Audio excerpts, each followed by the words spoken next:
Edo nakabantay kay Reyna buong maghapon, bago ko ipagpatuloy ang maikling reaction video na ito hiling ko na tapusin ang panunood nito para malaman ang nilalaman nito at kung bago ka pa lang sa munting channel na ito paki-subscribe naman maraming salamat. Dahil nga sa pagkita-kita ng Kalingap Angels kasama si Reyna na nakipag-bonding sa mga ibang Kalingap Angels kung ating mapapansin ay talagang hindi papatalo si Reyna dalagang-dalaga na ito sa suot niyang damit at napakaganda ni Reyna. Kung mapapansin nga natin sa video ay napatingin pa at napatitig ang apat na Kalingap Angels kay Reyna. Marahil ay siguro ay nagandahan ito kay Reyna.at nakikipagsabayan na rin si Reyna sa kanila.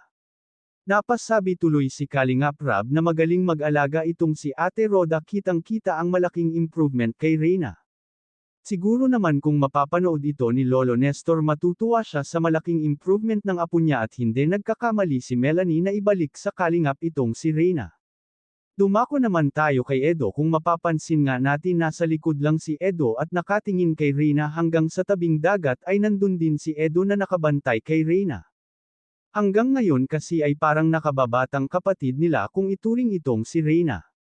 Kahit nga off-cam ay dinadalaw talaga ni Edo si Reyna sa bahay ni Ate Roda kinukumusta niya ito at dinadalhan ng prutas.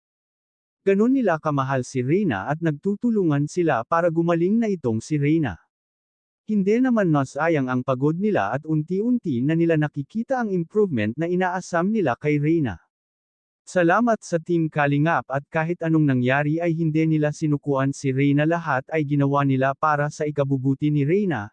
Hanggang sa pag-TikTok nila kasama ang Team Kalingap ay magaling na rin itong sumabay at sumayaw. Hanggang dito na lang ang update ko mga ka-viewers. Bago tayo magtapos, huwag natin kalimutan suportahan ang ama ng Kalingap na si Val Santos Matubang at si Kalingap Rab. Maraming salamat at God bless sa inyong lahat.